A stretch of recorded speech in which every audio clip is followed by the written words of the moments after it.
Hello, hello, I'm back. I feel like I haven't made this in forever, like literally forever. I am in a new era of my life now though, so a little bit about what happened with me. I moved to Tennessee, super excited to do a whole bunch of videos, and then I fell into like a rut of work, which absolutely sucked. And I had a breakup, and then I had to go and get help for my mental health. So like my life has been absolutely insane crazy. And so I'm not gonna lie, I have not been reading a lot, but I really wanted to make this video because I wanted to get back into reading, first off, and secondly, now that it's like cozy season, I want to make a fall cozy reads video. So come with me, I will take you on a journey. That sounds really cliche and really terrible, but who cares? Anyways, some of my favorite books to recommend for the fall. I'm going to start off with A Good Girl's Guide to Murder. This is one of my absolute all-time favorite books. I love this book.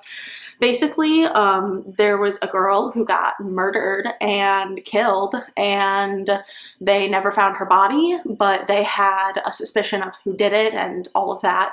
And now many years later, there's a girl in high school, and for her like thesis project, she is going to prove who actually killed the girl from many years ago. So it's an interesting one. I really enjoyed it. It is a series. It's got 3 books in it. I've only read the first one, but it's really good. So 10 out of 10 would recommend. It was a 5-star read for me. Another 5-star read for me, Cinderella is Dead.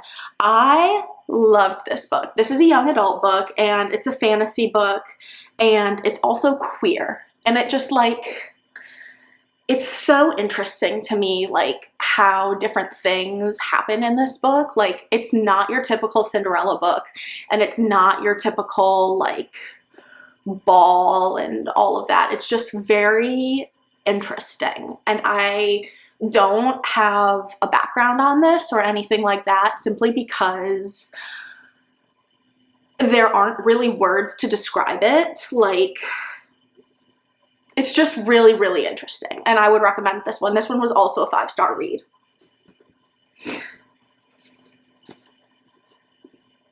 Grace Riley. I love her. I love Grace Riley. Anything cozy for me is like also a football read because it's the fall, and so like, woo, sports. And all of those fun jazzy things, who freaking knows. This was actually my least favorite book of Grace Riley's, which like, she can do no wrong though. This was still a 4.5-star book for me. I love this book. It's fall, it's a romance, it's football, it's spicy. It's amazing.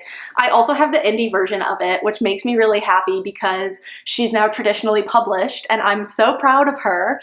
I still need to read her last book, Wicked Serve. It just came out recently, and I, being in my reading rut, haven't read it yet, so no spoilers there, but this one's really good. It's James and Bex, and it's football and like the football photographer, so also would recommend. And last on the list of books that I have read already, I have The Wishing Game. Now, I have made an entire video about this book. If you have not seen that video, I would recommend going and watching it. It is not a good video that I made, I'm not going to lie, but it's a bunch of conspiracy theories, and it's a bunch of how much I just freaking love this book. Like, this book was 6 stars out of 5 stars. This book was absolutely insane to me. This book, there's just something about it that like sucked me in and I could not get out of. But this is like a Willy Wonka type inspired book, but like for adults. But it's a young adult book. But I'm an adult, and I feel like it was meant for me. So if you haven't seen my video about this, you definitely should watch it. This was a 1,000,000 stars out of 10, out of 5, out of however many stars. I don't even know. But those are my cozy reads that I have read. And then I have a really big stack of books that I have not read, but like maybe this video is going to get me to read it. Who freaking knows? First up, Bad Blood by Jennifer Lynn Barnes. I've read every single other book that this woman has written. I love Jennifer Lynn Barnes. This is the 4th in the series. The series is The Naturals, Killer Instinct, and All In. And basically it's like Criminal Minds, but it's a young adult book, and it's like kids that are in the FBI that are like helping to solve murder mysteries. So, and they all like connect to each kid too. So like each mystery connects to the backstory of one of the kids, and like you learn more about them as you go, and like their talents and all of that. So like all have been really good. I was supposed to buddy read this with my friends, and then I never did. Oops. That's what happens when you fall into a rut. But Criminal Minds to me is like folly. It's witchy. It's interesting. Don't mind me as I fix my bra straps. Oops. 10 out of 10. Reading that one next. Now, all of these books are books that are not in a series, that I have not read, and that I don't really know much about. I'm not going to lie. So these ones are going to be quick, but Just Between Us by Madison Wright. It just looks cozy. It looks like a cozy, quick read because it's kind of skinny. I've got a signed edition, so she signed. Very excited. And she's an indie author, and she's also located in Nashville, where I am located. So I had to get it, and it looks really cute. So also I aspire to have this style. Like, this is not my style, but like maybe it can be. I'm trying to figure out where my style is.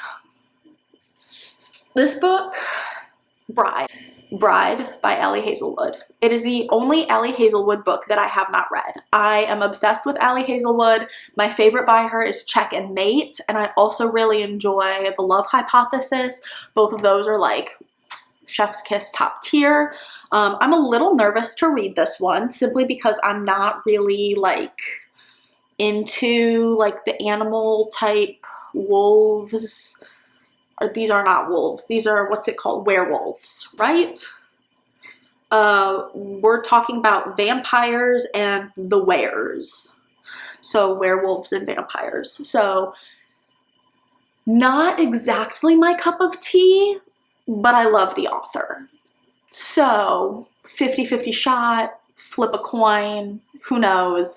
If you've read this and either loved it or hated it, comment down below and let me know why, and if you think I should read it, because I don't actually know if I'm ever going to get to that book.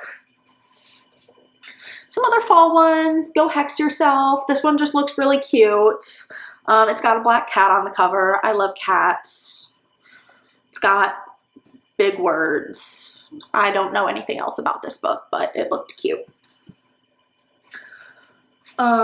And then there are two by B.K. Borison. We have Mixed Signals, and we also have In the Weeds, and I think both of these are pretty fall-like vibes. I think In the Weeds is meant to be the fall one, and then Mixed Signals is meant to be the spring or the summer one. I don't know, but they both look kind of fall-like to me, so I chose both of them, even though I probably should have only chosen this one. Who knows? On my fall TBR. Which, who knows if I'll even get to it, because I haven't read a book in like 2 months. It's been insane. Like, look at my Goodreads and you'll be like, there's nothing there. I'll be like, yeah, I fell down a reading slump hole. Oops. The Ex-Hex by Erin Sterling. I really think that this will be a cute book. Everybody says that it's really good, and so I think that I need to read it. Also, it's super skinny, so can do. She's also written The Kiss Curse, which is the next book in the series, but given that I didn't read this one yet, I don't own The Kiss Curse. So just starting off with this. But the words are big, and it's only 250 pages. So again, something easy peasy lemon squeezy. And I'm ending it with My Roommate is a Vampire. This one looks really cute to me. It's giving like 80s vibes, 90s vibes. I don't know what vibes it's actually giving. But it's giving like olden day vibes to me, and it just makes me happy. So this one's got smaller font, but that's okay. that was randomly quick, and it didn't actually give a lot of information about any of the books, and it didn't really give you a lot of information about me, but we take this one day at a time. So this is my day. Welcome back. We're here, and I hope to see you again soon. Bye.